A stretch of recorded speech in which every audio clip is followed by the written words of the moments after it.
Boa tarde, pessoal.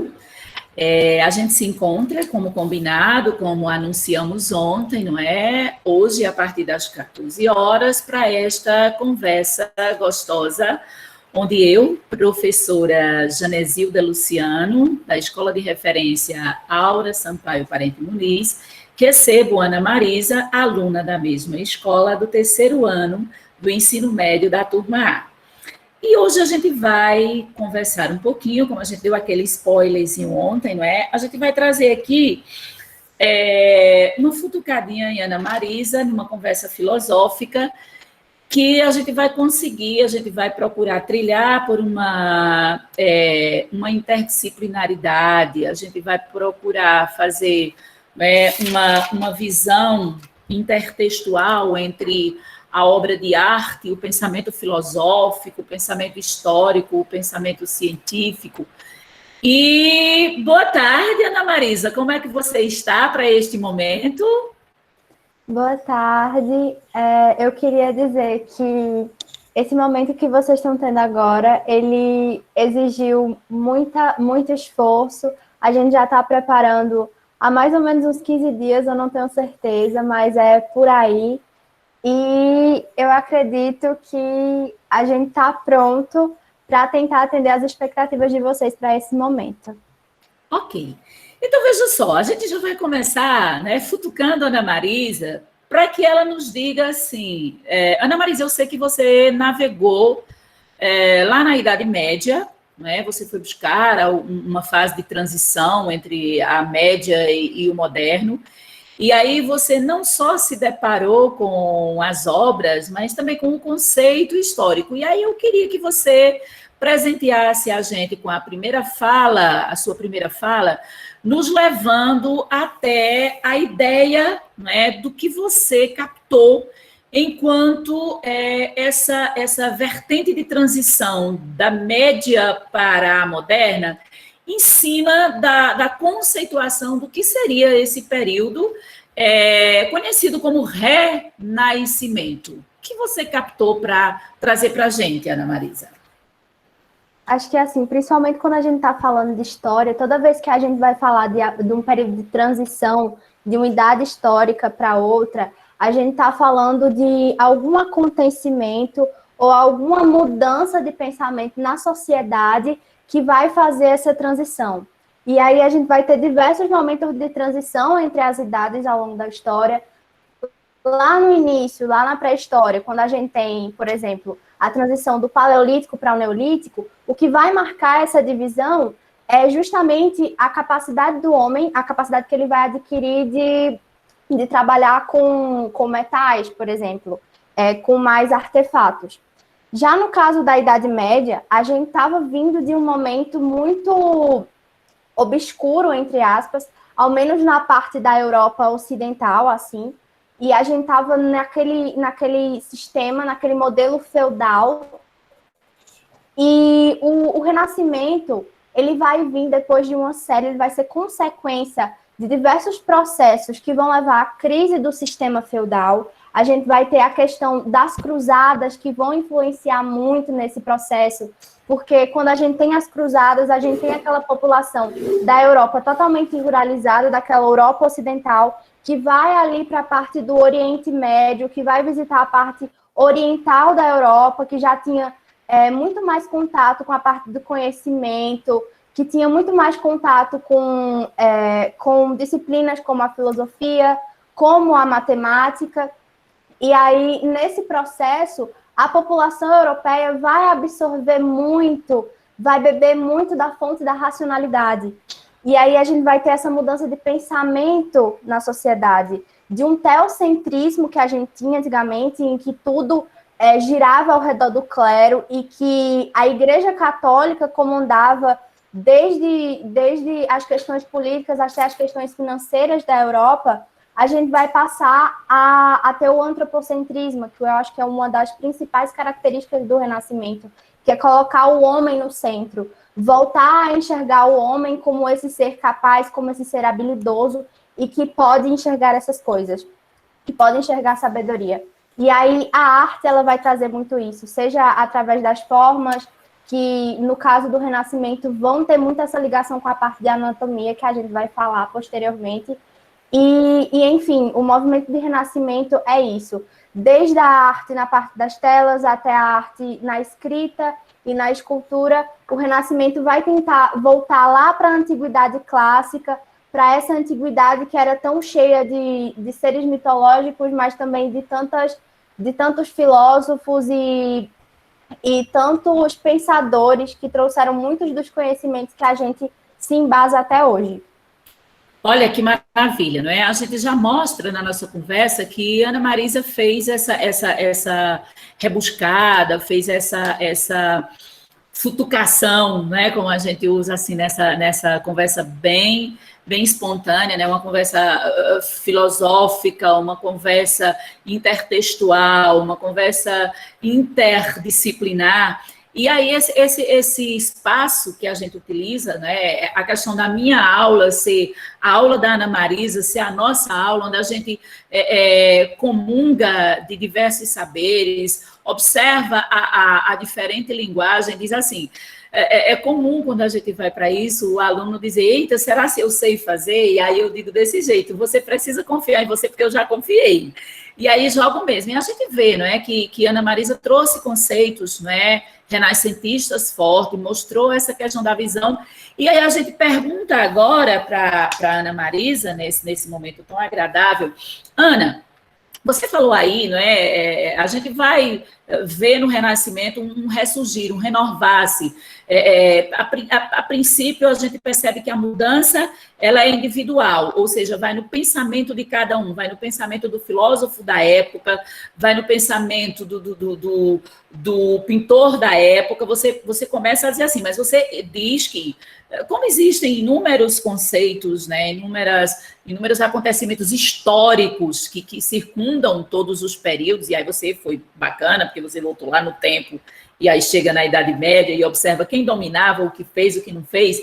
Aí a gente pergunta para Ana, quem é que Ana vai trazer do Renascimento para a gente? Porque, assim, para todos que estão agora nos vendo, né, é importante que a gente saiba que, ao navegar em dois períodos, ao observar essas vertentes, esses estilos artísticos que Ana vai abordar agora conosco, a gente vai ver que, no fundo, vai ter sempre a ideia de origem, né? A origem do homem, o que representa, foi lá no paganismo, como ela falou, no mitológico, ou com a ideal antropocêntrico, mas a gente está trazendo uma ideia de origem, como o homem se coloca enquanto ser existente neste mundo que ele recebe de forma ordenada e que ele vai transformando. Então, a gente está mostrando que tem uma mudança, não é, Ana? Tem uma mudança social, tem uma mudança de comportamento, de visão sobre o todo. E aí, quem é que Ana vai trazer para a gente? O que é que Ana vai trazer para a gente para discutir enquanto obras renascentistas? Quem foi que Ana escolheu para presentear a gente agora nessa tarde do Renascimento? Vocês vão ver os rostinhos lindos daqui a pouco, porque eu vou abrir o slide aqui. Mas, enfim, quem a gente vai discutir hoje, pelo menos do lado do Renascimento, a gente vai falar de dois bonitinhos, Sandro Botticelli e Michelangelo, e a gente vai puxar lá do surrealismo, que a gente ainda não chegou a falar ainda, mas a gente vai puxar Salvador Dalí e entrelaçar eles três. Show, Ana, é contigo. Manda aí o nosso primeiro bonitinho. O que é que tu traz dele?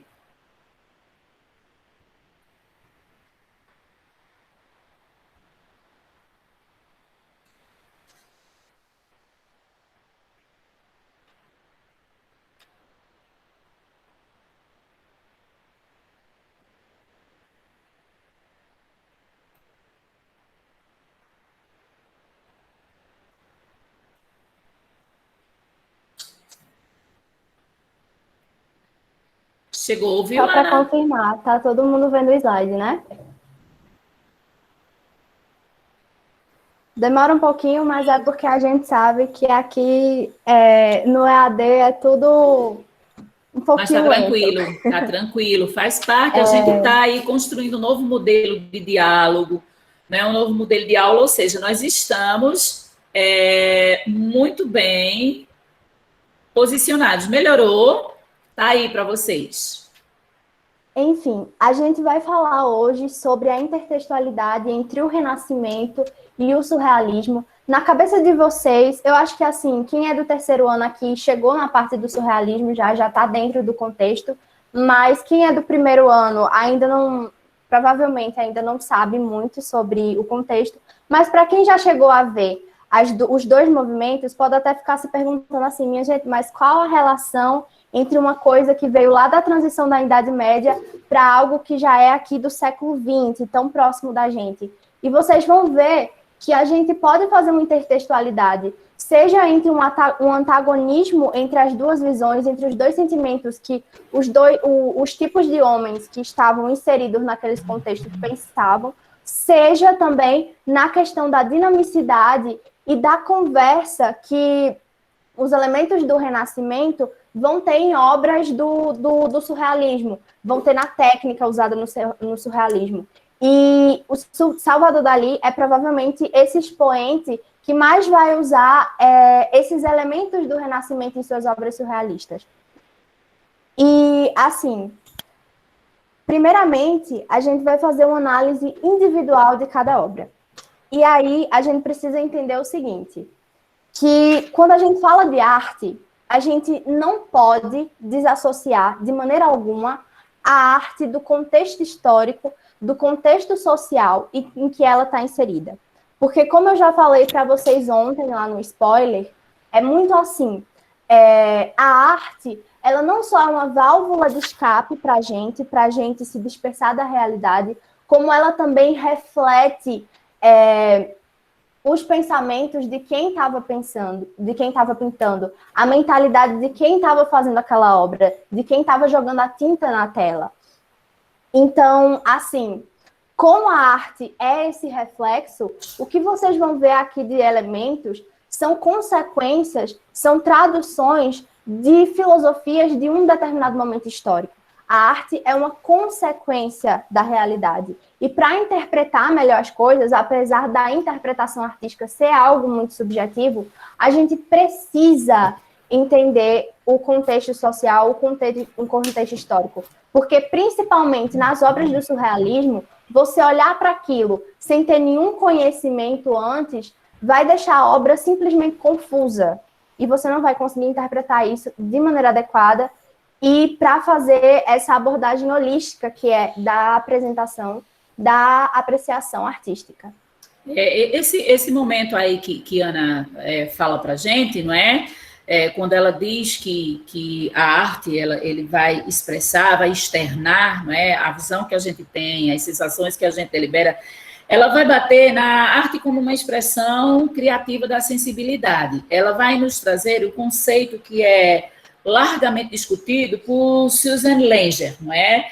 Ela é uma filósofa estadunidense e ela diz para a gente que a definição dela para a arte, ela coloca em 3 pontos bem interessantes. O primeiro, ela traz a arte como uma prática de criar, a primeira concepção, o primeiro conceito que ela defende, não é? O segundo, a arte como formas perceptíveis, já que o homem externa e idealiza e formata, seja a música, seja a poesia, seja a obra literária, é a segunda concepção de visão de arte dela, como expressão criativa da sensibilidade, e a terceira, que Langer traz para a gente, é a expressão dos sentimentos humanos. Mas aí Ana coloca para a gente que por trás tem uma diversidade de aspectos e de acontecimentos históricos. Então, a gente entende que a obra de arte ou a expressão artística, ela também pode ser um fenômeno universal, ela vai ser um fenômeno social, ela está em toda a vertente de interação. E aí ela vai, como ela mesma disse, é preciso que a gente tenha um olhar sobre o todo. E do todo a gente vai para as partes, para poder a gente se aproximar do objeto, né, já como expressão artística. Pronto, Ana?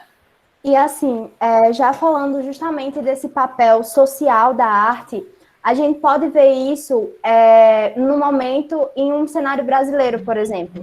Lá na ditadura militar, em 64, quando a gente estava tendo todo aquele sistema de opressão, a arte ela vai vir como uma forma de denúncia. Lá no modernismo, quando a gente está vendo a primeira, a segunda fase, quando os autores vão olhar para esse Nordeste cheio de fome, para esse Nordeste cheio de problemas e de mazelas sociais, e eles vão escrever sobre isso, a gente vê a arte como uma forma de denúncia social, como uma forma de buscar melhorias. E aí a arte ela vai ser interpretada de diferentes formas, de acordo com as necessidades daquela sociedade e do público para que ela se volta. A arte do surrealismo e a arte do Renascimento, por mais que elas tenham similaridades também, e é o que a gente vai tentar mostrar aqui, elas também têm suas diversidades, porque o propósito de cada arte, o propósito de cada escola, de cada movimento, era diferente. Enquanto no Renascimento a gente vai ter muito mais aquela questão do resgate, acho que do resgate de si mesmo, da própria sociedade, lá no surrealismo, a gente também vai estar tentando fazer esse resgate, mas de uma forma diferente. A gente vai tentar fazer o resgate da nossa subjetividade, da nossa bondade. Porque lá no período do surrealismo, como eu vou falar daqui a pouquinho, no contexto histórico, a gente estava tendo muita tensão geopolítica, muita tensão entre os países, estava tendo vários horrores, e aí os surrealistas estavam tentando se encontrar. Mas, por exemplo, no Arte Nouveau, que a gente estuda com Genesilda, por exemplo,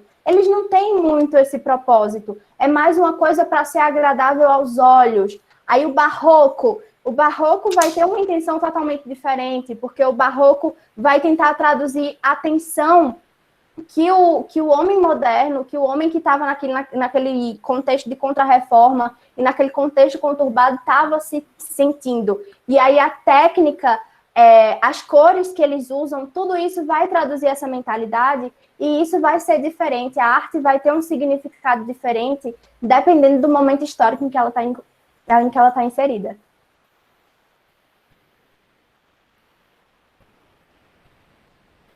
E, primeiro, a gente vai falar um pouquinho do surrealismo, que é um pouco mais próximo da gente. Eu resolvi fazer meio que ao contrário, ao invés de começar lá do início, que seria do Renascimento, que é o mais distante, eu vou começar do mais próximo, só para a gente não ficar naquilo tão distante da nossa realidade, para a gente poder se situar primeiro e, então, poder voltar lá atrás e resgatar as características do Renascimento.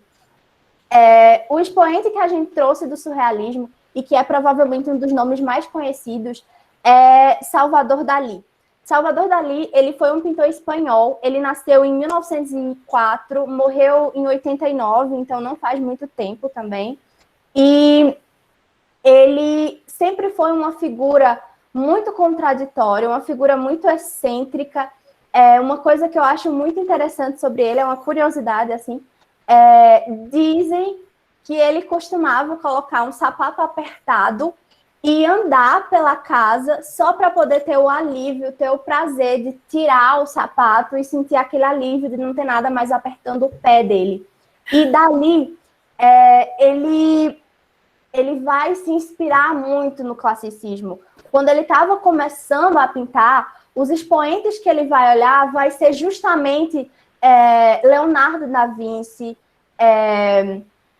ele vai olhar para as obras de Botticelli, vai olhar para as obras de Michelangelo e vai olhar para as obras de Rafael Sanzio e ele vai se inspirar naquela anatomia. Inclusive, a gente vai ver isso aí nessa obra.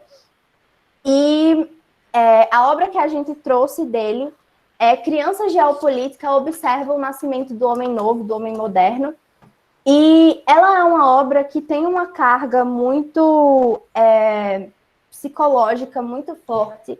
Eu acho que só de olhar assim, de um primeiro momento, a gente já vê que tem uma tensão, tem uma aura muito forte, que dá um certo medo, dá uma certa estranheza para a gente, e é muito isso que ele tenta traduzir. Porque a gente precisa saber que a gente estava num contexto histórico, político e social de Segunda Guerra Mundial. A Segunda Guerra Mundial vai começar em 1939 e ela vai até 1945. Essa obra foi feita no ano de 1943, então a guerra já tinha começado. E aí a gente vai ter diversos horrores em muitas esferas da vida.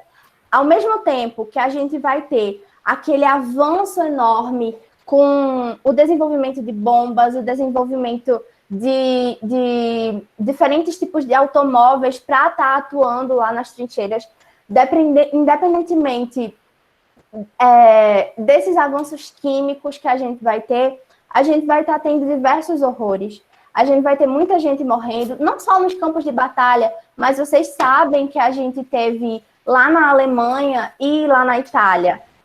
A gente vai ter a ascensão dos regimes totalitários, dos regimes fascistas, o fascismo lá na Itália e o nazismo na Alemanha. E o nazismo na Alemanha vai levar muito secretamente o Holocausto, vai tirar a vida de inúmeros judeus. Inclusive, se vocês não têm muito contato com essa parte da história, com essa parte do Holocausto, eu realmente indico para vocês que vocês leiam o Diário de Anne Frank. Porque no momento que a gente sabe que de vez em quando a gente escuta esses termos voltando, o termo do nazismo, do antissemitismo, e a gente precisa estar informado sobre isso. E eu acho que você ler Anne Frank traz um contato justamente com esses horrores e com a realidade que eles estavam passando. E aí você vê que você tem essa contradição. Enquanto você tem esse avanço tecnológico, esse avanço racional de um lado, que prova a capacidade do homem, você vai ter do mesmo lado uma crise de empatia horrível.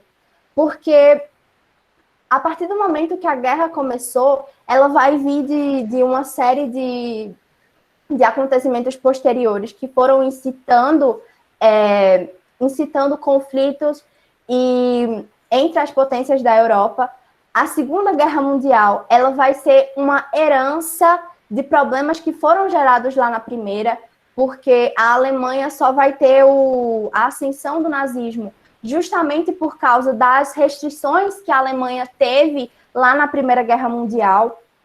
E aí a gente vai ter uma reorganização das grandes potências no cenário mundial. A gente vai ter essas potências que se alinham, mas que brigam entre si. Os problemas sociais que eles já estavam existentes, eles vão ser meio que ofuscados pelos horrores da guerra.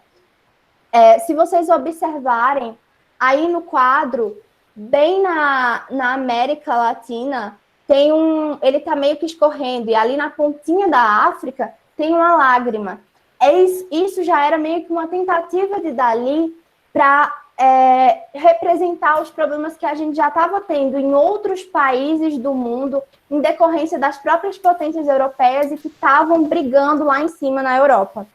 E aí esse homem moderno, ele vai estar muito confuso. Esse homem do século XX, que está no período entre guerras, ele vai estar num estágio de medo e de incompreensão da realidade muito grande. Porque você vê todos aqueles avanços e todo aquele esforço para fazer armas, você vê o surgimento da bomba atômica e todas aquelas coisas deixavam quem estava ali naquela realidade muito apreensivo. Porque quando uma guerra começa, você não tem expectativa de quando aquilo vai acabar. Você não sabe como é que as coisas vão se sair no final. Tudo começa como um processo e tudo acaba como um processo. Então, não tem como você prever quando aquilo vai acabar. E aí, esse desenvolvimento científico e a questão do totalitarismo.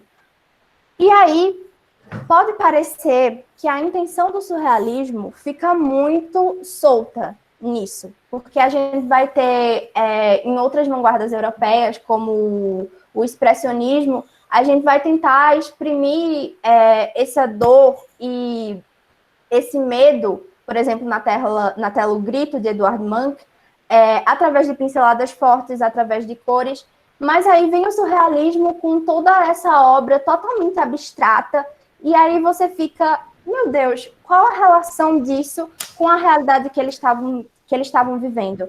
E a intenção das pinturas surrealistas, querendo ou não, é justamente essa, passar essa ideia de mente confusa, de quando você olhar para um quadro e você vê todas aquelas coisas soltas, todas aquelas muitas informações, você ter a mesma sensação de estranhamento da realidade que eles estavam tendo naquele momento. Porque em uma realidade, em um cenário onde tantas coisas ruins acontecem, qual é a diferença de da realidade para um pesadelo?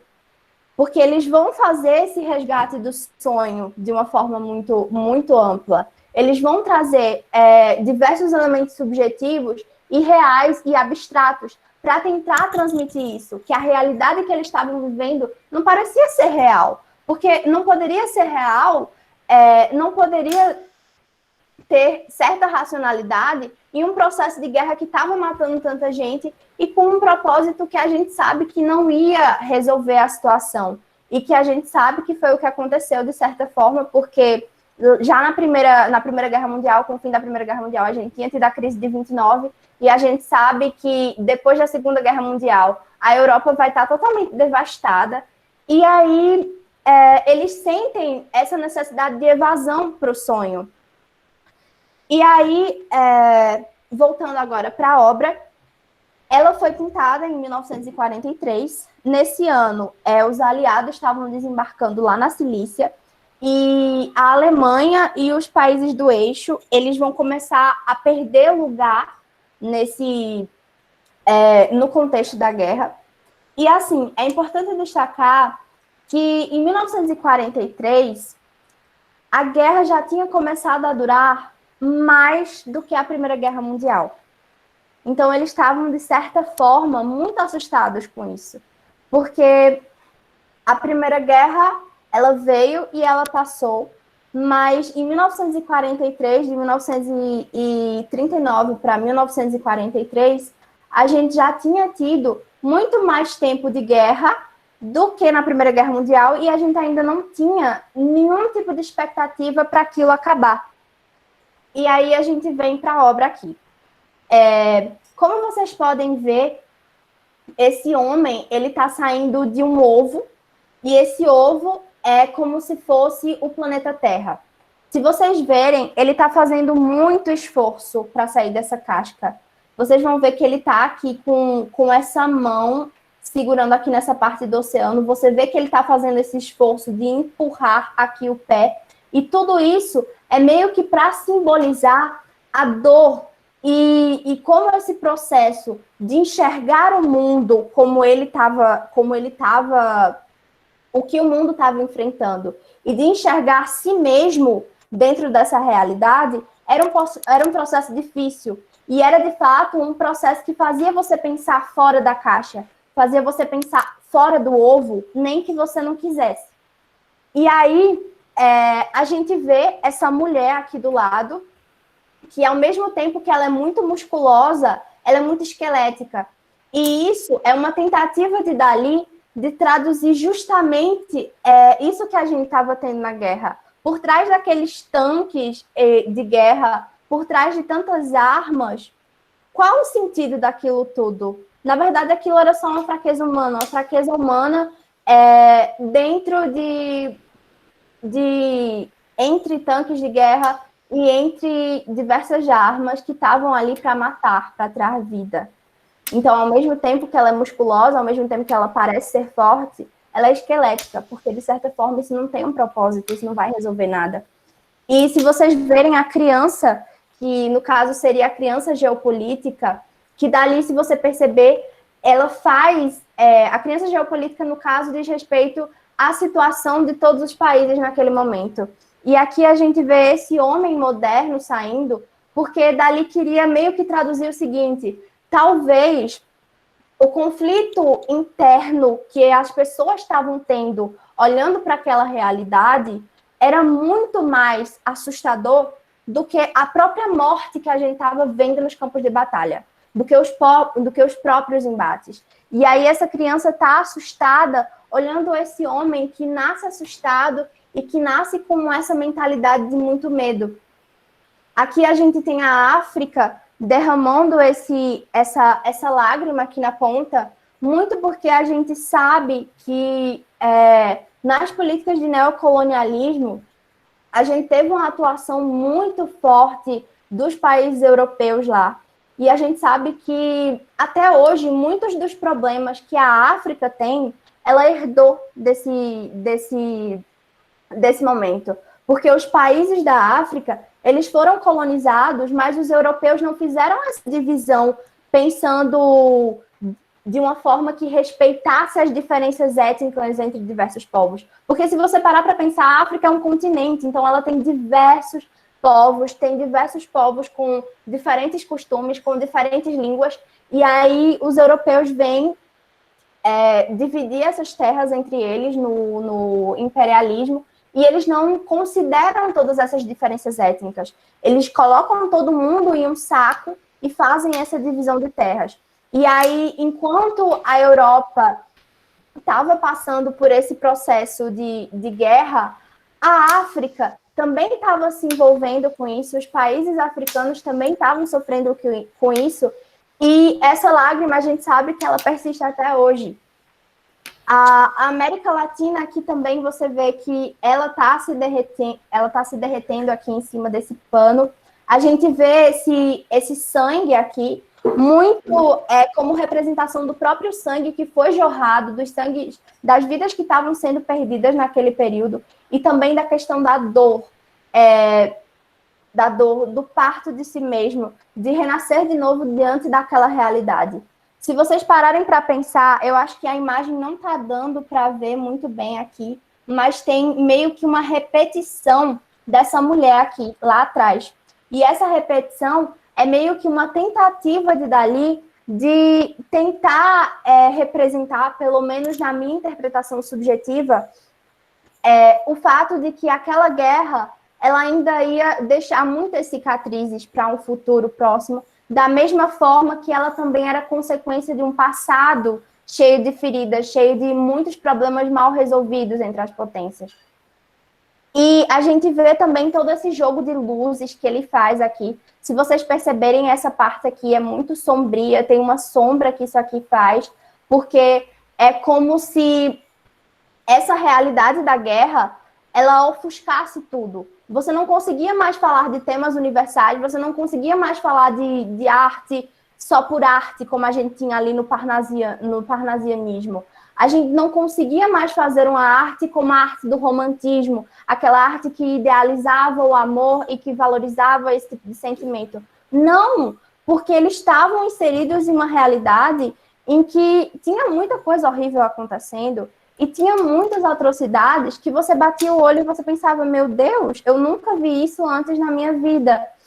Por que esse tipo de coisa está acontecendo? Então, você tirar a cabeça daquilo para fazer uma arte que não era engajada, para fazer uma arte que não servisse como válvula de escape, era impossível. A guerra ofuscava tudo. Por isso, essa luz central no nascimento do homem moderno e essa escuridão por trás, no fundo de trás. E aqui, se vocês perceberem, eu passei muito tempo pensando o que seria essa partezinha aí de cima que a gente tá vendo. Porque quando eu bati o olho, eu fiquei, minha gente, o que é isso? Um lençol, Jesus Cristo. Mas não, na verdade, se vocês pararem para perceber, isso meio que tem uma semelhança com aquelas cúpulas de circo que a gente vê, com aquelas a ideia de tenda. Isso, tenda. Isso, obrigada, de tenda. E era justamente para transmitir isso, o circo que estava sendo, o circo que a gente estava tendo na Europa e no resto do mundo. Porque a gente sabe também que, acho que eu estou até falando muito de Europa, mas a gente sabe que no Brasil aqui também a gente estava tendo Estado Novo com Getúlio Vargas, e a gente estava tendo a ascensão de vários regimes ditatoriais ao longo dos países, e esse processo estava tirando certa liberdade de expressão de várias pessoas. Estava tirando liberdade de expressão, estava tirando a própria liberdade de olhar para a vida com leveza por causa das coisas que estavam acontecendo, e dali ele vai tentar traduzir isso nessa obra. Acho então, que assim... Ana, assim, quando você está mostrando, se estiverem atentos os estudantes, eles vão ver que essa passagem que você está dando, praticamente você está dando um direcionamento do que eles devem buscar, e que é possível eles enxergarem conceitos do capitalismo aí dentro, né? O capitalismo que estava explorando na época, o homem geopolítico, esse novo homem, nasce nesse continente aí, que é o continente norte-americano, dali traz, e você mostra a transição do capitalismo comercial para o capitalismo industrial, você mostra que os continentes estão guerreando e que os homens se destroem por poder, né, poder econômico, né, poder bélico, e por trás você ainda indica o diário de Anne Frank, que trata, né, tem isso aí, a destruição, a reconstrução, o renascer. E aí o que é que a gente pode dizer diante de tudo isso, né? A gente pode dizer que você trouxe também por trás a ideia da indústria cultural, quando você disse assim, gente, naquela época eles só pensavam nesses horrores, não dava para pensar como no parnasianismo, não dava para pensar como no romantismo. E aí também agora, não é? Você diz Anne Frank, eu digo Theodor Adorno, eu digo a educação após Auschwitz, eu digo para você a questão de que quando os autores criaram a ideia da arte como indústria cultural, não é? Ele disse, olha, a arte, ela deve ser, o conceito deve ser de arte ideal. E o que seria a arte ideal para esses pensadores da época de Adorno? A arte ideal seria aquela que devia servir à necessidade espiritual, né? A necessidade do espírito humano, e não o mercado, né? Como muito tempo a gente viu, né? Durante o Império, cada rei tem até o seu pintor particular, então deveria servir a este propósito, né? Aí a gente vê que todos esses conceitos você fala aí, e que aí é um direcionamento para que as pessoas se aproximem da arte, se aproximem da filosofia, que é possível encontrar intertextos dentro de uma obra de arte, né? Contextos históricos, você sai da Europa, você passa pelo continente norte-americano, você chega especificamente ao Brasil. O que acontecia nesse período? Que todo mundo estava, de uma forma ou de outra, num fato social. E aí a gente faz a contextualização no momento. Essa guerra biológica que nós estamos vivendo, onde a arte foi tão necessária porque a gente estava nesse isolamento, o que foi que a gente pôde extrair desta arte? Do que foi que ela nos beneficiou? O que foi que ela nos proporcionou de momentos em que a gente não enxergasse só os horrores que o momento de pandemia está trazendo, mas sim outros, né? E aí eu achei interessante porque você foi para o mais próximo, para daqui a pouco você voltar. Como era essa origem? Então, a gente também pode esperar que nasça um novo homem agora. Perceba que uma das características principais que está aí também é a visão antropocêntrica no surrealismo. O homem está no centro aí, como esse elemento que surge, né? E aí você vai chegar até lá e a gente vai ver que agora, nesse momento também, que homem vai nascer depois de tudo isso? Qual é o homem que a gente espera que nasça depois de todo esse momento pandêmico que a gente está vivendo? Né? Com certeza. E assim, a senhora falou de Adorno e eu lembrei aqui de falar um pouquinho sobre a própria escola de Frankfurt. Porque a escola de Frankfurt, ela vai reunir pensadores alemães e muitos desses pensadores alemães que estavam saindo da Alemanha justamente por conta da perseguição aos judeus. Muitos deles eram judeus. E aí eles vão fazer justamente essa crítica ao iluminismo. Inclusive, o iluminismo vai trazer essa questão do antropocentrismo lá do Renascimento, que vai colocar a racionalidade humana no ponto. E aí a escola de Frankfurt vai justamente questionar isso, vai questionar essa visão iluminista, essa visão moderna de que se a gente progredisse racionalmente, a gente ia ter a progressão da sociedade como um todo. Porque eles estavam vendo tanta coisa acontecer, tanta coisa ruim, mas em um processo em que a racionalidade e em que o desenvolvimento tecnológico estava também avançado, e eles vão ver, olha, talvez a gente tenha até avançado em uma questão que a gente fala tecnológica, mas a gente não avançou muito bem como humanidade. Isso não está muito bem equilibrado. E aí, os positivistas, eles não estavam certos. Os iluministas não estavam certos, a gente precisa pensar essa realidade de uma nova forma. E só mais uma indicação para vocês. Leiam Depois de Auschwitz, da Eva Schloss. Eu não sei falar o nome dela, mas enfim. Ela é meio-irmã da Anne Frank. Ela é filha da mulher que o pai de Anne Frank casou depois que ele saiu do isolamento, né? Do campo de concentração. Do campo. Isso. E ela vai falar muito bem dessa questão da realidade que ela teve, não só quando ela estava no campo de concentração, mas quando a guerra começou, que eles tiveram que trocar de países, que a relação entre a família dela e entre os pais, o irmão, a mãe, elas vão se distanciar muito. Tem até uma parte no livro que ela fala do irmão dela, que o irmão dela sonhava em ser pintor, mas ele foi para o campo de concentração e ele morreu.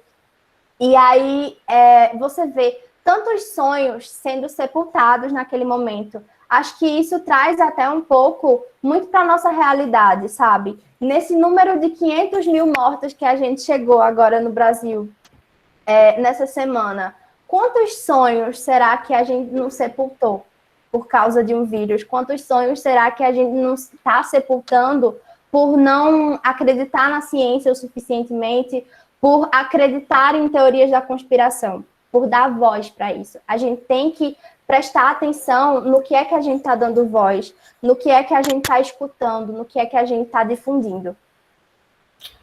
Show, Ana. Vai nascer agora, não é, os outros, e assim, Ana posicionou muito bem conceitos, concepções históricas, acontecimentos, fatos sociais, a obra em si, né? O estranhamento diante de uma apreciação estética. O que os meus olhos veem, mas o que está por trás do que os meus olhos enxergam. O que os meus ouvidos ouvem, mas o que realmente eu escuto. Né? Para eu transformar, é um fato que quando a gente está nesses debates, nesses diálogos, eu acho que Ana Marisa está aí para dizer como é importante, não é, Ana Marisa, transformar informação em conhecimento, como você diz, há 15 dias se preparando, há 15 dias buscando, e quantas informações você transformou em conhecimento? Quantas pontes, quantas conexões você encontrou ao fazer uma apreciação estética de uma obra? Que você faz uma contextualização histórica dos fatos que incidem sobre a obra, do período em que a obra está sendo concebida, idealizada. Você vai fazer também a construção, a visão de como foi que ele pegou, não é? Que elementos da arte, de que período ele se inspirou. Você trouxe ele inspirado nos pensadores, nos pintores que você vai falar agora, quando você trouxer o Renascimento, né? Onde ele se inspirou para trazer essa técnica, esse efeito de luz e sombra, essa resplandecência de uma luz em determinado ponto para dar aquele efeito de puxar o olhar do espectador para uma análise mais minuciosa, né? Mas a voz está com você. Vamos adiante? Vamos lá? Vamos sim, com certeza. Deixa eu passar aqui. E aí, agora a gente vai fazer essa volta, esse flashback lá atrás, e a gente vai voltar para o Renascimento. E voltando para o Renascimento, eu acho que é muito importante a gente fazer aquela pegada que a gente já fez aqui no início da live, de puxar um pouquinho a arte da Idade Média, puxar um pouquinho a realidade da Idade Média. A gente sabe que na Idade Média a gente estava tendo toda a coisa do feudo, dos suzeranos e dos vassalos, e a gente sabe que a Igreja Católica ela tinha um poder financeiro, um poder econômico, político nessa sociedade, e era ela quem ditava os costumes, era ela quem ditava o que seria heresia, o que não era. E essa arte da Idade Média, muitas vezes a gente bate o olho e a gente pensa que não tem um propósito também nas técnicas que eles usam. Muitas vezes eu, inclusive, antes mesmo de fazer a pesquisa, eu achava muito tosco os desenhos. Eu acho que se você olhar, todo mundo que olha tem essa sensação de estranhamento. Minha gente, será que a pessoa que estava desenhando sabia desenhar? Sabia o que ela estava fazendo? porque parece tão estranho, mas a verdade é que a gente sabe que esse teocentrismo que a gente tinha na Idade Média valorizava muito a questão do divino, a questão de Deus. E para eles, quando você fazia uma pintura da forma que a gente vai ver no Renascimento, que traduz muito bem toda essa questão da anatomia humana, que vem muito proporcional, com toda essa ideia de perspectiva, para eles, se a gente fizesse isso, era como se a gente estivesse tentando imitar a perfeição de representação que só Deus tem. E aí, ao trazer essas imagens em que a cabeça é um pouco discrepante do pescoço ou da mão, em que as formas são muito retas e planificadas, é justamente essa intenção, de colocar o homem no lugar que ele está. Isso aqui é o máximo que você pode fazer, porque o melhor está com Deus. O melhor está com Deus e só vem dele. E a gente vai ver também na Idade Média muito essa questão da arte catequética mesmo. Porque a gente sabe que lá na Idade Média, inclusive em literatura, a gente não vai ter uma literatura escrita. Por quê? Porque a grande maioria da população nem alfabetizada era. E para começo de conversa, isso não se restringe só aos camponeses. Até os próprios nobres, muitas vezes, não sabiam ler. Porque isso era uma coisa que era muito restringida na Idade Média e que a grande parte dos leitores estava lá no clero. Estava lá no clero, estava lá nos mosteiros da igreja. E aí, essa arte catequética, ela vai ter muito essa questão de representação de trechos bíblicos. E ela vai ter muito essa intenção solta de trazer essa relação do homem como algo que deve ser submisso a Deus. E aí, vai vir o Renascimento, ele vai ser consequência de muitas coisas, como a gente já falou, da questão da crise do sistema feudal, e as cruzadas são um ponto importante.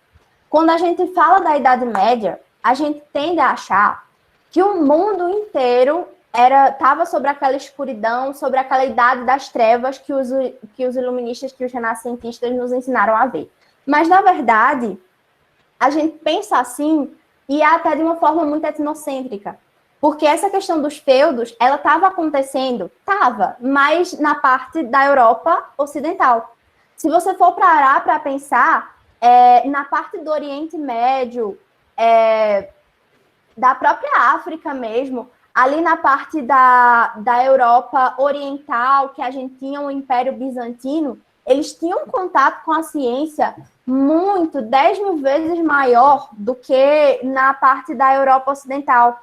Eles tinham relações com o dinheiro, por exemplo, muito diferentes.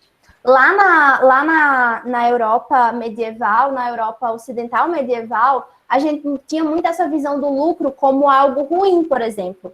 Mas nesses países que tiveram influência dos povos árabes e do Império Bizantino, essa parte econômica, essa parte intelectual, ela era muito valorizada.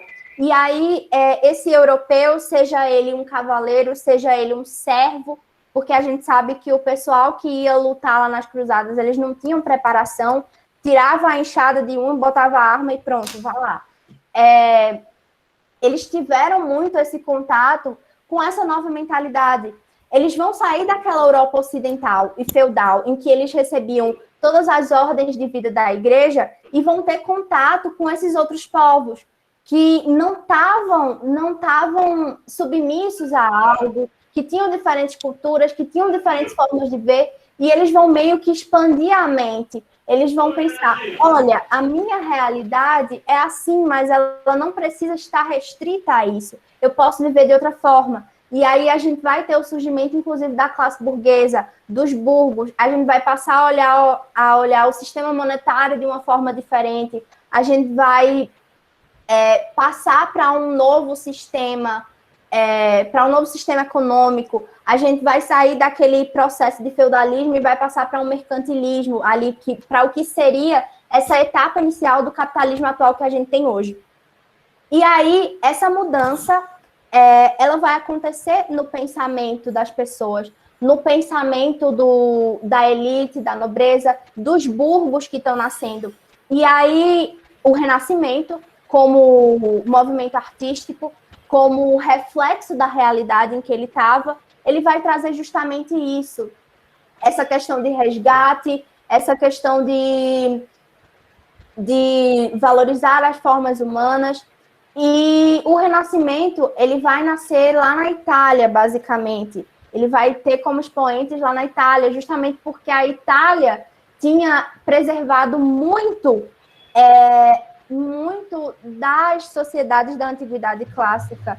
Eles tinham preservado muito da identidade romana, muito da identidade da identidade greco-romana. E aí, junto com a família Médici, com os mecenas, lentamente, esse processo de renascimento, ele vai se transmitir nas artes. E aí, agora, a gente vai continuar, primeiramente falando de Sandro Botticelli. Botticelli, esse não é bem o nome dele, na verdade, Botticelli é só um apelido que em italiano significa pequeno barril, e o nome dele, na verdade, é bem extenso, é Alessandro di Mariano di Vanni Filippi. Muito extenso. E aí o irmão dele pôs esse apelido nele, porque ele era baixinho, gordinho, Botticelli, pequeno barril. E aí, Botticelli, ele teve influência de Giotto, ele foi da escola florentina, e é muito interessante quando a gente fala dos artistas do Renascimento, porque basicamente todo mundo se conhecia.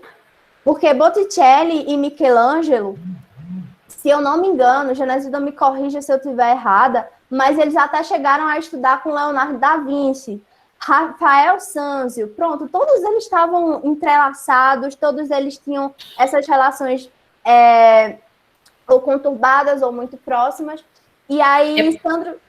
É porque o próprio momento do renascer, se você perceber, quando você falou anteriormente, na questão do surrealismo, que as vanguardas, elas se entrelaçavam, e que a gente vai encontrando um artista que estava lá no cubismo, mas que participou da transição lá no impressionismo, que depois se destaca como expressionista, e aí ele vai correndo. Então, nessa época, como eles estavam querendo provar a ideia do antropocentrismo, como eles estavam querendo trazer a ideia da ciência, da perfeição, do alinhamento, os instrumentos matemáticos. Então, quando a gente vê Da Vinci Demons, se eu não me engano, Da Vinci e os Demônios, né, uma série, ele mostra tudo isso, onde ele vai trazer todas as concepções científicas, artísticas e filosóficas que ele trazia para o produto dele. Com isso, ele atraía os discípulos, não é? Atraía outros artistas que se interessavam pelos conhecimentos que ele agregava e faziam essas parcerias, e não eram nem como, eles não seguiam eles nem como se, é o meu ícone, não, eles realmente davam sequência ao fazer da corrente do estilo que estava sendo, que estava em voga. A realidade era esta. Então, assim, Botticelli, acho que uma coisa que é importante eu destacar primeiro é que esse rostinho que está aí é um autorretrato que ele deixou perdido em uma das telas, porque eles tinham muito isso de se representar nas telas, eles passaram a assinar, porque quando a gente olha lá para a Idade Média, as artes elas não eram assinadas, você não tinha uma identificação de quem foi que fez aquela obra. Isso vai vir de maneira muito recente, agora no Renascimento, que a gente vai ter esse processo de identificação de quem foi que de fato fez isso.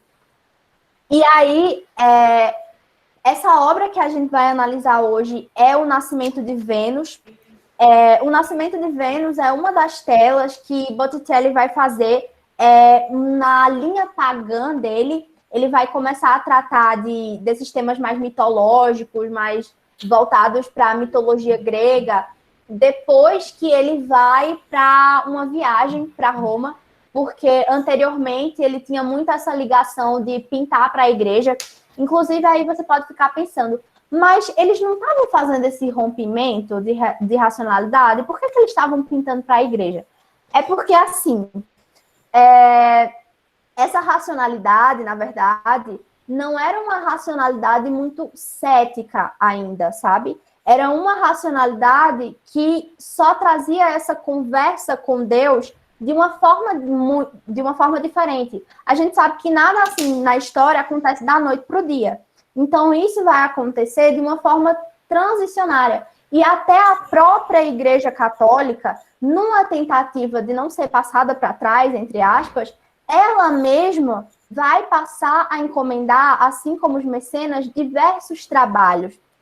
E aí, muito da arte renascentista que a gente vai ter, ela vai vir dessas encomendas. Inclusive, o nascimento de Vênus, por certo tempo, ela passou a ser vista até como uma pintura herege. Depois, ressignificaram isso, trouxeram a questão do batismo para dentro da obra. Enfim, deram uma desculpa para não jogar a tela na fogueira. E junto dessa linha pagã lá no dele... Tribunal da Santa Inquisição, não era, Ana? Ressignificaram para não tocar fogo. Acharam bonitinho, aí tiveram dó.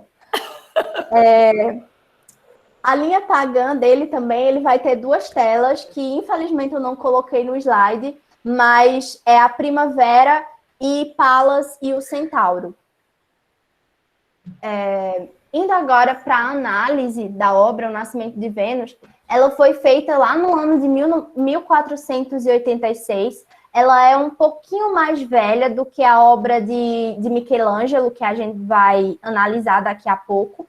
E a primeira coisa que eu queria que vocês percebessem é que, basicamente, toda mulher que Sandro Botticelli pinta tem a mesma cara. Todas elas são branquinhas, ruivinhas, com um cabelinho assim ondulado. Seja a esposa de Zéfiro aqui, seja a Primavera aqui recebendo a Vênus na praia. Todas elas têm a mesma carinha. Isso porque Botticelli, ele vai trazer nessas figuras femininas a representação da musa dele, que era Simonetta Vespucci, que era a musa dele. Ele teve, ela, se eu não me engano, ela era casada, mas eles tiveram meio que um caso por baixo dos panos. E aí ele se inspirava muito. Então, toda tela de Botticelli é sagrado. Você encontra a mesma cara, a mesma menininha branquinha com cabelo ruivo e ondulado. E aí a gente vai ter esse resgate, como eu já disse, da questão da mitologia grega. Aí no centro, quem a gente tem é Vênus. Por muito tempo se achou que isso, na verdade, estava descrevendo o nascimento de Vênus, até por isso o nome da tela. Mas, na verdade, segundo alguns estudos recentes, na verdade, isso seria outro momento, que seria quando ela já tinha sido formada e estava chegando aqui na praia, e a Primavera ia receber ela. E Zéfiro, como a gente vê, o deus dos ventos, ele está soprando. Se vocês perceberem, já tem muito mais essa ideia de perspectiva que a gente não vê muito nas obras da Idade Média. Não é uma coisa estática. Você consegue perceber que aqui no fundo, isso aqui parece estar mais longe que isso aqui está mais próximo. Você vê essa formação aqui dos pés que ela faz, essa posição. Eu me esqueci o nome, mas, assim, era uma coisa que era muito usada, principalmente na parte da escultura. No Renascimento, eles vão trazer de volta, que é justamente uma forma de representar o corpo feminino de uma maneira melhor, de uma forma melhor. E você vai conseguir perceber isso muito também. Acho que é um detalhe que eles fazem, que eles pensam em tudo. Tudo que eles vão pintar aqui tem um propósito. E tudo que eles vão pintar aqui tem muita relação com o que está acontecendo na cena. Se você perceber, Zéfiro, ele está assoprando aqui e as flores vêm no vento que ela sopra. O cabelo dele esvoaça para lá, porque ele está voando para cá. O manto que a Primavera está segurando para envolver a Vênus, ele vai para essa direção de cá, porque o vento está vindo por cá. o cabelo da Vênus esvoaçando, da primavera esvoaçando, está esvoaçando dessa maneira porque o vento vem de cá. As ondas aqui a gente vê de uma forma muito suave. As laranjeiras aqui em cima, se eu não me engano, são laranjeiras que eram muito presentes nas obras de Botticelli, inclusive na obra Primavera dele, de 1482. Tem várias laranjeiras. E, como vocês podem ver, aqui eu vou ter que me distanciar um pouquinho de uma perspectiva social. Por quê? Porque, como eu já disse, eles estavam muito tentando resgatar essa questão da racionalidade humana e do que eles achavam legal, do que eles poderiam aproveitar da antiguidade clássica. Mas, só que assim, eles não tinham muito, por exemplo, a intenção de denúncia social que a gente vai ver lá no surrealismo. Por um motivo simples. Porque essas artes, elas estavam sendo encomendadas pela elite, minha gente. Quem pedia essas telas, quem encomendavam essas telas, eram os mecenas, e os mecenas não eram gente com pouco dinheiro. Então, querendo ou não, essa arte, por mais que ela traduza uma diferença ideológica, ela não vai vir com um processo de denúncia social e nem com algo muito pesado por trás delas, justamente por isso. Por ser a tradução de algo que estava sendo encomendado, de algo que estava sendo pedido por um médici, por um mecena. Mas assim, não é, Ana? A gente não pode esquecer que, apesar de ter esse contexto de fugir da ideia da arte ideal e passar para a ideia de arte cultural, ou seja, aquela que vai se atender um propósito para consumo, a gente não pode deixar de lembrar que, como eles estudavam muito, como eles estavam atrás desse renascer de trazer, eles se aproveitavam para jogar algumas ideias. E assim, essa é uma das obras mais emblemáticas de Botticelli, principalmente porque traz um pensamento filosófico que estava dentro da visão neoplatônica, não é? E aí eles estavam justamente, ele estava tentando mostrar, né, que era possível trazer a visão anatômica, que era possível trazer a visão da perspectiva, da profundidade, dos elementos matemáticos que estavam em voga, que era o grande foco do estudo no momento, e que estava mostrando ao homem que ele precisava estar discutindo aquela ideia da transição do dualismo platônico, né? Do mundo sensível para o mundo inteligível, do mundo sensível para o mundo inteligível. Então, essa ideia, ela vai justamente aí. A obra, apesar de ser a fase pagã, de trazer uma ideia da mitologia, mas ela traz uma ideia que não demonstra o erotismo, não é? Ela mostra uma sensibilidade, e é tanto que você vê que ela esconde as partes íntimas, ou seja, ela está mostrando a inocência, a pureza, o pudico dessa pessoa, que a Igreja Católica fazia questão de mostrar anteriormente a ideia de pecado, de céu, de inferno, né? A questão da pureza, que você não podia... E afastar o profano para aproximar do sagrado. Então, assim, eles conseguem trazer ele consegue trazer essa ideia, né, baseada no pensamento de Platão, para botar por trás das obras, para que o homem reflita sobre. Então, quando você coloca, teve o nome de nascimento de Vênus, mas, na verdade, não foi o nascimento, foi a chegada de Vênus. E aí, como é que Vênus é recebida?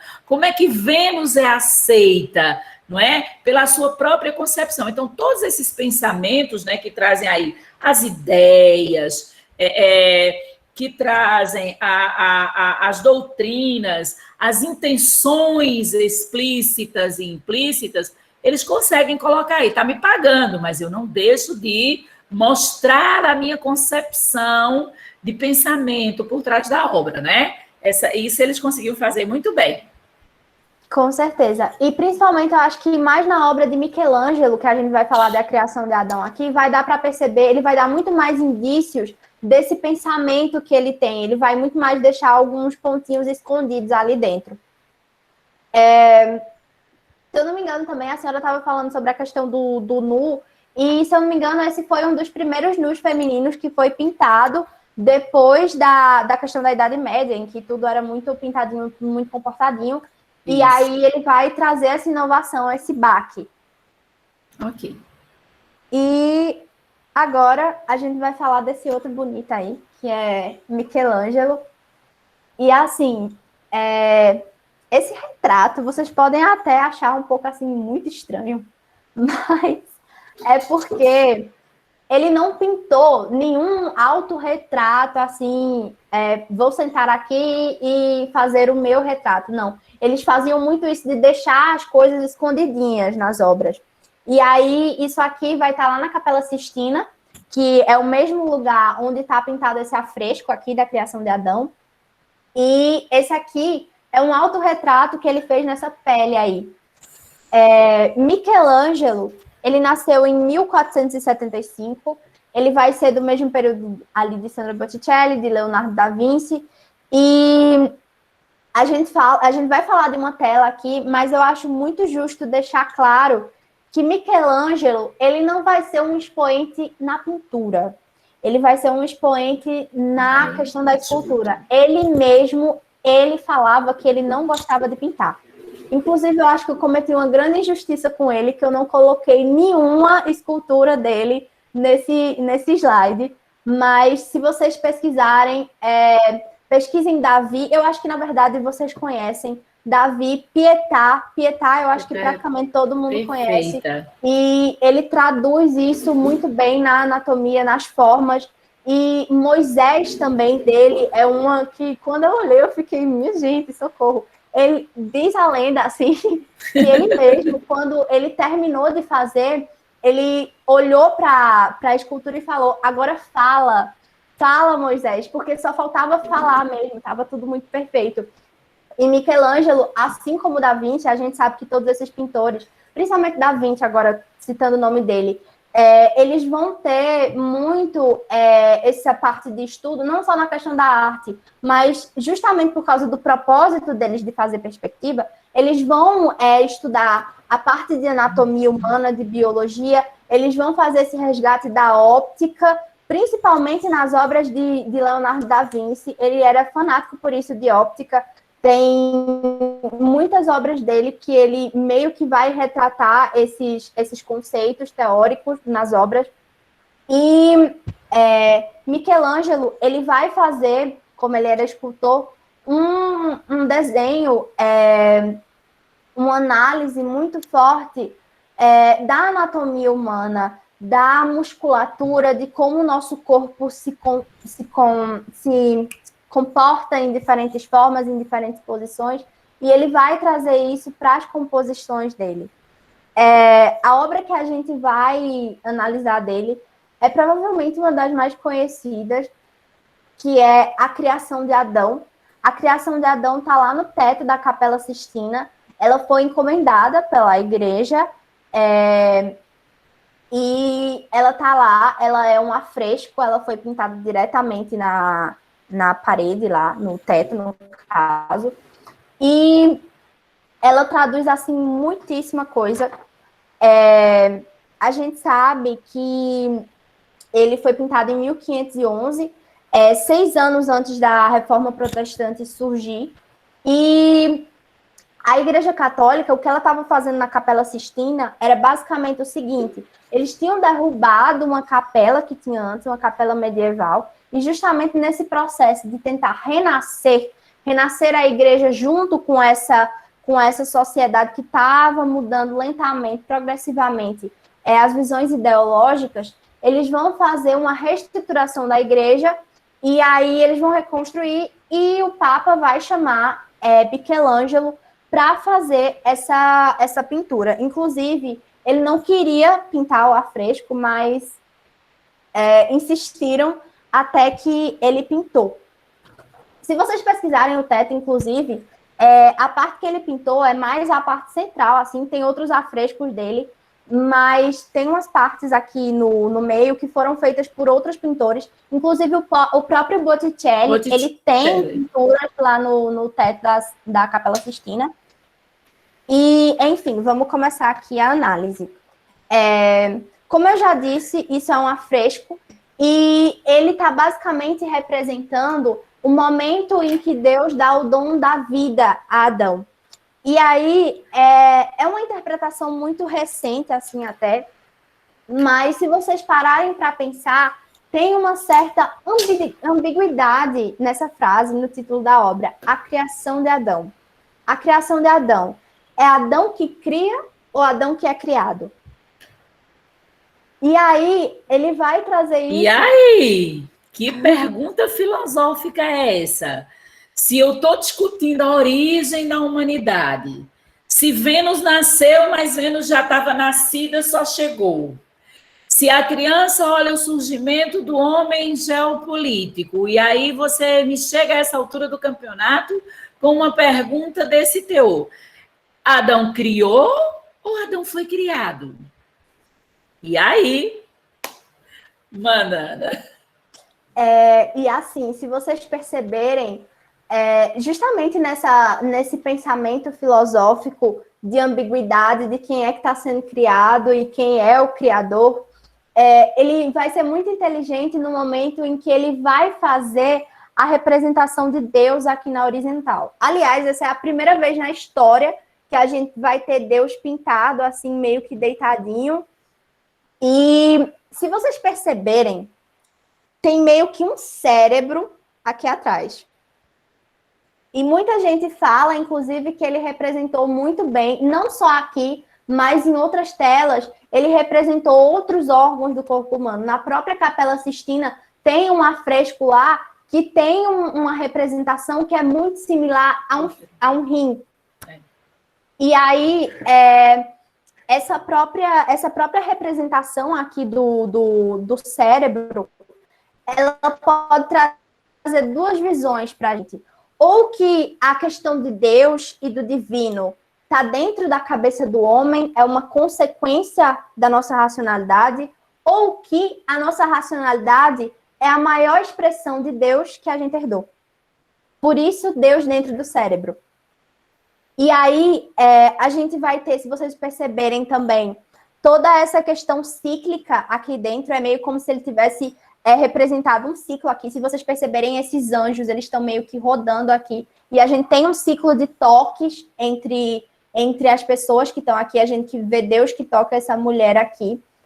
E essa mulher que toca o menino e o menino que toca aqui Deus por trás da perna. Inclusive, até interessante a gente realizar essa própria perspectiva, porque a gente não está vendo, mas a gente subentende que tem alguma coisa acontecendo por trás desses corpos. A gente subentende que por trás desse Adão deitado aqui na tela, a gente tem o chão aqui atrás. A gente subentende. Essa ideia de perspectiva é algo que eles trazem e que vai valorizar justamente essa nossa capacidade de compreensão e de interpretação da obra.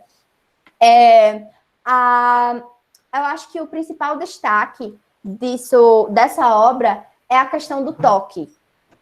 Do toque que, por Adão, é uma coisa muito preguiçosa, que vem com o dedo quase como se ele não quisesse tocar, e que vem de Deus, que vem todo ativo, esperando esse toque com Adão.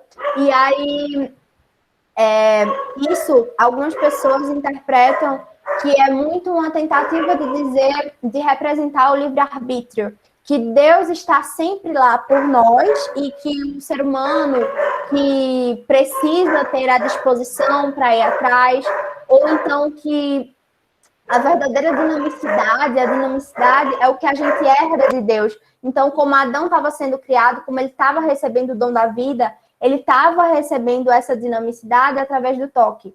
E aí, se vocês pararem para perceber, bem aqui, nesse toque, ele não é muito bem um toque, porque os dedos não se encontram. E aí, Michelangelo ele faz uma coisa muito sábia. Ele traduz em alguns centímetros o abismo enorme que a gente tem entre o divino e entre o que é humano. E talvez a obra de arte não tivesse essa carga tão incrível que ela traz se os dedos tivessem de fato tocados. É uma coisa que ele traz e que cabe muito à reflexão da gente. E essa transferência de energia também entre Deus e o homem, como se Deus não precisasse de fato ter um contato físico com o homem para provar a sua seu poder. A sua existência, o seu poder, o seu domínio, a sua grandiosidade, né? Isso. E aí, uma coisa também, já nesse abisminho que a gente tem, nessa distância, é que vem outra perguntinha, outra coisinha, outra dúvida, outro bombom trufado que Michelangelo deixa nessa obra. Tá, tem um espaço, mas esse espaço é de aproximação ou é de distanciamento? Porque pode ser um ou pode ser outro. No momento em que a gente está tendo o renascimento, em que esse momento de pensar a fé com outros olhos, não mais pensar a fé como os filósofos medievais pensavam, como Santo Agostinho pensava. Será que isso é uma forma de nos apresentar, de aproximar o homem que estava vivendo ali o renascimento de Deus numa forma como ele realmente é? Ou será que, na verdade, o homem estava se afastando disso? Ou será que, na verdade, essa conexão não é tão importante porque ele não deixa os dedos se tocarem? É o que fica. Quem é o dominador? Quem é o dominado? Quem é que está construindo um pensamento ou quem já tem um pensamento construído? Então, são incógnitas. Ana Marisa vai caminhando, ela vai caminhando e ela vai mostrando o tempo todo para a gente as possibilidades de interpretações, as possibilidades de indagações, o pensamento filosófico que a gente está construindo, esse monte de questionamento que surge na cabeça da gente, do que está posto e o que é possível interpretar do que está posto. Né? Essa ideia desse movimento, dessa posição. Eu estou exatamente, Ludmila, cada pergunta filosófica é uma explosão. E aí você vê que nesse diálogo da gente, ela está se aproximando, está próximo do fim de conceber a ideia dessa intertextualidade, estamos já concluindo o nosso bate-papo, mas aí você percebe que a navegação, né, o caminho que Ana Marisa ela fez, ela foi assim: ei, gente, olha, eu estou voltando ao começo, porque é aqui que está o fim. Ou seja, para este homem chegar até aquela questão lá de Salvador Dalí, daqueles horrores, ou a gente chegar agora nesse momento, né, dessa guerra biológica, desses fatos que estão recaindo sobre nós, teve um longo caminho. E aí esse caminho está nos aproximando ou nos afastando de Deus? Esse caminho, ele está fazendo que a gente tenha um novo olhar sobre essa existência divina ou um novo olhar sobre a nossa própria existência? Eu estou conseguindo enxergar melhor aí, dentro desse cérebro, dessa visão. Eu estou discutindo a origem da humanidade aí, eu estou discutindo o nascimento de um homem geopolítico, eu estou discutindo a chegada dessa Vênus, onde a primavera a recebe. Quem vai receber este novo homem? Como é que este novo homem está se preparando diante de tudo isso que ele está a observar nesse cenário em que a gente vive? Será que estamos voltando à ideia, estamos nos afastando? É o livre-arbítrio que está nos direcionando a nos aproximar do sagrado, a nos distanciarmos do profano? São inúmeras indagações que ficam na reflexão, né? E aí a gente trouxe tudo aí nessa discussão histórica, geográfica, sociológica e embasada na arte e na filosofia. E Ana está bem pertinho de concluir essa futucatinha que eu dei nela, trazendo, né, uma boa finalização para a gente. Vai lá, Ana. Daqui a pouquinho. Geralmente o povo acha ruim que eu falo demais, eu sei, mas tudo bem. E assim, só para deixar para vocês um maior contato. Se alguém quiser olhar não só esse afresco, mas outros, é só você pesquisar assim, do Palácio Apostólico no Vaticano, teto da Capela Sistina. Porque lá tem meio que um site em que você consegue fazer um tour virtual e aproximar direitinho, ver direitinho como está tudo pintado lá.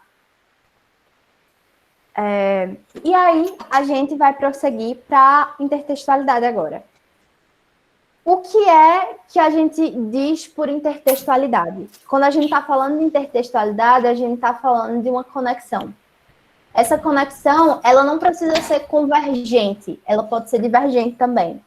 Ela pode convergir ou ela pode divergir. E ela pode ser uma intertextualidade entre formas, pode ser uma intertextualidade entre contextos, e é isso que a gente vai tentar trazer para vocês. Observando aqui as telas, eu acho que a primeira coisa que fica evidente é justamente essa conversa técnica entre as obras. Como eu já falei anteriormente, Salvador Dalí ele vai se inspirar muito nos pintores do classicismo. Então, essas formas anatomizadas, essa valorização do corpo humano vai estar muito presente aqui na obra dele também. Os dedos afundando aqui, esse pé chutando que você percebe que está tendo um esforço, quase como se você se colocasse no lugar desse aqui que está dentro do ovo, quase como se você estivesse tentando sair também.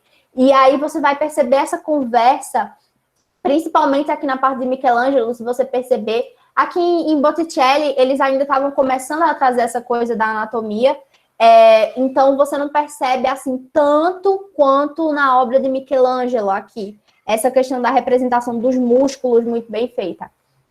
E aí também, eu acho que a gente já estruturou também toda essa questão temática. Enquanto o Renascimento estava pregando uma razão, uma nova maneira de olhar para o mundo, o movimento surrealista, que vai nascer lá com o Manifesto Surrealista de Breton, de André Breton, ele também estava em um período que a gente estava começando a olhar para a realidade de uma nova forma. Porque o período entre guerras, ele vai exigir muito isso. Ele vai exigir muito essa questão de olhar para a realidade de uma forma diferente. E o Renascimento, a gente vê o seguinte, a gente vê uma racionalidade muito grande, e essa racionalidade que se opõe a essa quase falta de sentido do surrealismo. Enquanto os renascentistas queriam muito se apegar com essa coisa da racionalidade e absorver o máximo que eles podiam do bom do homem, os surrealistas não, eles estavam querendo evadir da realidade deles e eles estavam buscando isso de outras formas, tentando abstrair ao máximo as telas que eles pintavam. E outra coisa também, acho que é até uma questão de curiosidade, Salvador Dalí, a obra que ele considera como a obra principal dele, a obra-prima dele, é um retrato que ele fez da esposa dele, da Gala, em proporções justamente renascentistas.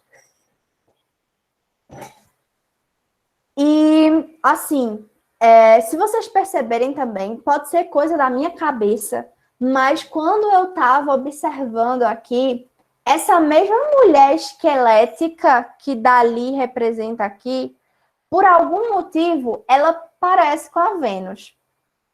Eu não sei se, assim, foi muita viagem que eu fiz quando eu estava olhando, mas ela parece.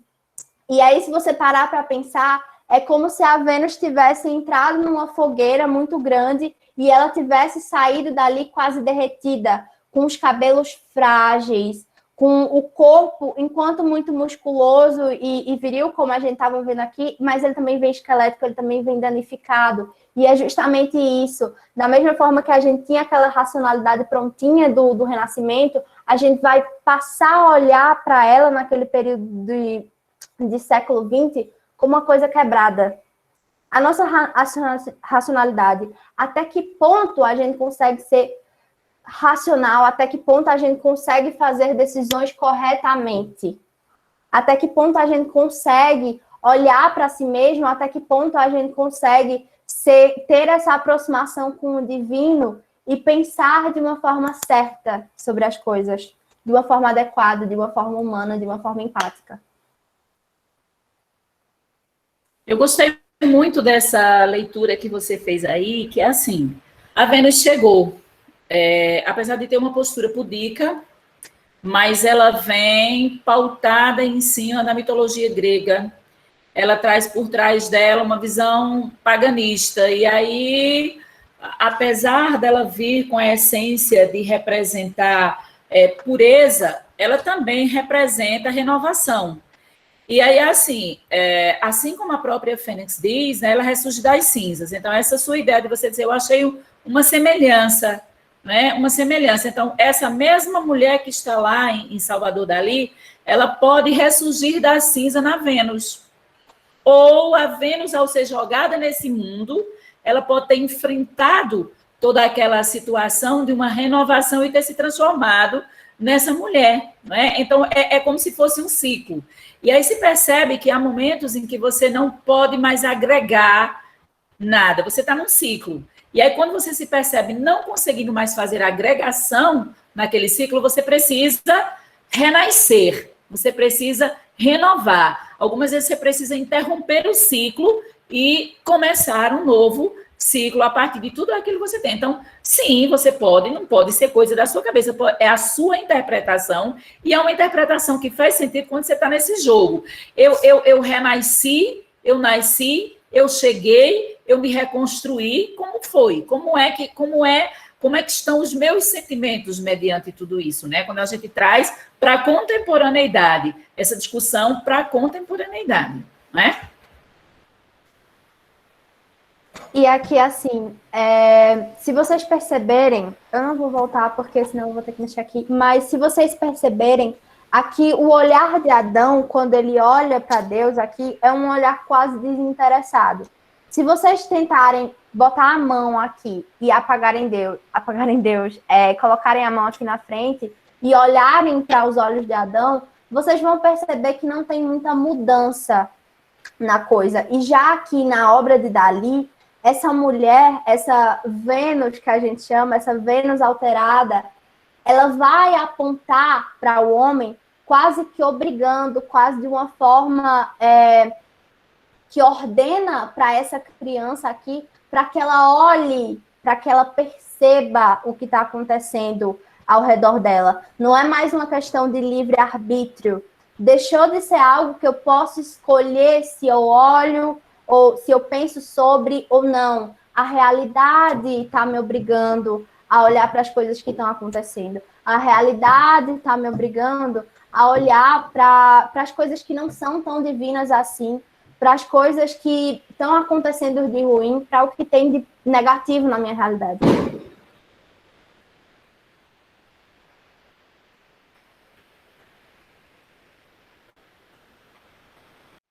Ui, passei demais, socorro. E assim, eu acho que a gente pode trazer essa questão, essa relação, para o momento que a gente está vivendo hoje. Genesilda, inclusive, já deu umas pinceladas, já falou sobre, e eu acho que, assim, a gente está vendo muitos horrores, a gente está tendo contato muito maior com muitos temas universais, digamos assim, a gente está tendo muito mais esse espaço para pensar sobre a vida, para ressignificar as coisas que a gente acha importante, e em um período que parecia muito assustador ali no início do ano passado, que a gente estava sem muita expectativa de como é que as coisas iam acontecer, a gente ainda estava correndo atrás de uma vacina, a gente estava esperando estudos, a gente não sabia quando a gente ia voltar para a escola, a gente não tinha nenhuma previsão de quando um ensino híbrido, como que a gente está tendo agora, fosse acontecer, e a gente estava quase tão perdido quanto esse homem surrealista, quanto esse homem que não sabe muito bem para onde ele vai, o que é que ele está fazendo, como ele tem que olhar para a realidade dele. E, ao mesmo tempo, já esse ano, as coisas estão começando a ficar um pouco mais claras, apesar dos pesares. E isso quase de uma forma renascentista. Como a gente estava em um momento obscuro, as coisas estão começando a se clarear, como no Renascimento. As coisas estão começando a ficar mais ligadas, mais enxutas, e a gente precisa confiar nessa racionalidade. Eu vou deixar aqui de novo o meu pedido para vocês, em questão das vacinas, em questões de apoio à ciência, porque a gente sabe que o nosso país está precisando disso, e que a racionalidade, ela é sim algo necessário. A gente precisa confiar nas nossas habilidades de pesquisa, nas nossas habilidades de extrair informação, de interpretar a informação e de compreender os contextos que nos cercam, para que a gente possa ter uma visão crítica sobre esse mundo, uma visão tão crítica quanto a visão do surrealismo. E é isso que eu quero deixar para vocês hoje. Nossa Senhora, que menina! Então, Ana Marisa conversou com a gente, né? A gente fez da minha aula a nossa aula, né? E aí a gente fica muito feliz com todos que participaram conosco até o final. E a gente percebe que esse apelo de Ana Marisa, não é, de a gente começar a transformar as informações, que são muitas, foram muitas na transição da média para o Renascimento, foram muitas no Renascimento, foram muitas na contemporaneidade, e são muitas agora. A gente não pode esquecer, não é, que tudo que está acontecendo incide sobre nós, não é, e que nos obriga a ter determinados comportamentos, a ter determinadas posturas, mas a gente não pode se deixar desesperançar. A gente tem que continuar esperançosos. A gente tem que perceber que a coisa está caminhando e que a gente vai se ajustando que nem as abóboras na carroça, mas que umas vão se ajustando melhor que outros. Efeitos vão ter sobre nós, mas o que a gente tem que observar é que não sei se somos o Adão de Michelangelo, que olhamos e que aquele olhar desinteressado diz assim, e agora? Se de fato este homem me criou, ele vai me dar responsabilidades? O que é que eu vou ter que fazer? Para que é que eu vim a este mundo? O que é que será de mim? O que é que será de nós? Né? Então, a gente pode ter esta visão e esta leitura. A gente pode ser aquela Vênus que chegou e disse, por que esse povo está olhando para mim? Por que estão me recebendo desse jeito? O que é que eu represento neste cenário? Ou eu posso ser aquela Vênus, segundo a leitura que a Ana Marisa fez, né, que sentiu na pele, que chegou no paraíso e, de repente, foi jogada aquele mundo, né, desconstruído pela força do capitalismo e que teve que dizer, tá vendo aí? Agora, olha, o que foi que tu mesmo fizesse ao mundo, a responsabilidade é tua. Estamos em meio a este processo. Estamos sim. Não é?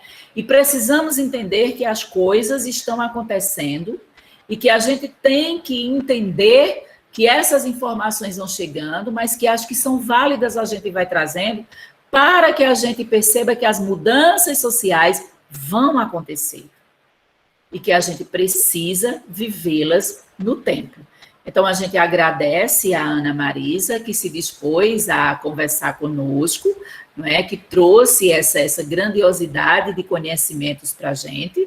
A gente fica encantado quando... aquela velha história, né? O mestre quer que o seu discípulo o supere. E aí a gente fica muito feliz, né? Com toda essa bagagem que a Ana Marisa traz sobre as visões dentro da obra de arte, que conhecimentos é possível tirar na leitura de uma obra de arte, né? Obrigada, Aninha, por ter deixado eu futucar você, né? A gente Obrigada também. A gente sabe que dá um pouquinho de trabalho, mas o papo foi muito gostoso. A gente espera realmente que os que participaram tenham gostado, né? E que se disponham também a fazer outros, né, Ana? A participar de outros momentos? Sim, com certeza. E eu acho que vocês prestem muita atenção nas coisas que a gente recebe nas aulas. Não com intenção, por exemplo, de fazer apresentações, ou então de ir só bem na prova, ou se sair bem no vestibular. A gente está em um processo de ensino médio e a gente tem contato com muita informação, a gente aprende muita coisa, e eu acho que muito do que a gente aprende, a gente pode trazer para a nossa realidade, para o nosso dia a dia, e isso pode fazer bem para a nossa construção como pessoa. Okay. Então, eu agradeço a vocês pela atenção.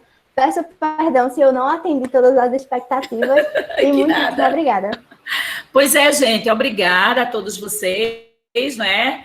A gente, né, verdade, a gente está vendo aí, não é, Ana, que estão agradecendo, eu acho que a gente contribuiu bastante, inclusive a gente deu inúmeras sugestões e que depois seria interessante que procurem a literatura, que procurem analisar essas outras obras, retirar conhecimentos, né? Obrigada pela participação e atenção de todos, e a gente avisa que depois será disponibilizado lá no TV Auranet, né? Tchau, tchau, gente. Fiquem com Deus. Tchau. Tchau.